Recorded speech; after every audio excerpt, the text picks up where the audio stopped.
What other advice do you have for parents going to their first IEP meeting? I think that the situation is a daunting one. Parents should expect to be somewhat overwhelmed by the process, knowing that other parents are doing the same thing, and that by and large, while we certainly litigate against many districts, and the districts can make mistakes, that usually the mistakes are not because of bad faith. They're mistakes of judgment, or perhaps that the school district did not have the time to focus on and analyze the child's individual needs with the same degree of individuality that perhaps the parents and their providers are doing. So parents should presume a fair amount of good faith on the part of school districts and their providers. Most school district providers did not go into special education to injure or hurt children with special needs. And it's important for parents to realize that even when these administrators make mistakes, even terrible mistakes, that they're often the product of good faith. By the same token, parents should not be afraid to take a school district to due process or to mediation if the district has made a mistake, even if they're acting in good faith.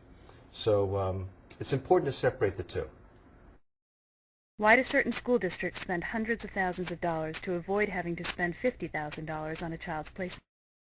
We've had experience with those kinds of districts, and we've had those experiences in Tennessee and in other states. Typically, the school district has made a policy decision that they do not want a certain type of intervention in their school district because it's going to be expensive to provide, or they don't have the expertise and they have to go through a lot of retraining. Whatever the reason is, it's impermissible under law to have that kind of situation. It happens quite a bit, and it's important for parents to document what's going on at the IEP meetings so that they find out why they're being denied services. If they start to receive information that makes it sound like it's being denied because of policy considerations or because of custom, or there's just no reason why it's being denied, parents may want to look into that situation a little bit more carefully. Today, courts are becoming much more astute to the issue of policy and the related issue of predetermination, which is another illegal act on the part of a school district. The bottom line is that at these meetings, everything should be on the table for discussion. There should be nothing that should be off the table, because otherwise, if it's off the table, you cannot genuinely individualize the child's educational program, and that is the focus of the IDEA statute. What are your rights as a parent, and what are the child's rights?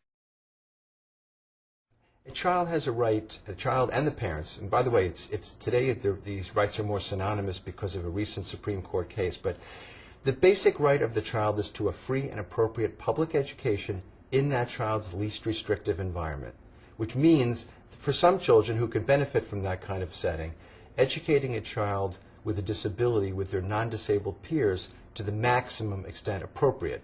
And I say accent on the word appropriate because for some children, education with non-disabled peers may not be at all appropriate.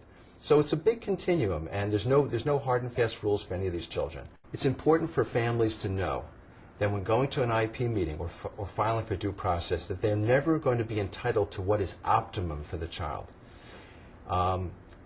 In our dreams at night, we may lay awake thinking that you want, obviously, what's best for your child. But it's important when you walk through the door of the IEP committee meeting to know that a parent is never entitled to ask for or expect optimal services or perfect services. That's not going to happen, and it's not the legal obligation of the school district to provide that. What the school district is obligated to provide, however, is an appropriate and effective program. And sometimes that standard may be the same as optimum in particular instances. But when a school district asks a parent what the parent wants, the parent should never respond, they want a perfect program, or they're looking to maximize their child's potential, because that is not the standard. If parents are happy with their child's placement, do they need to have an IEP meeting every year?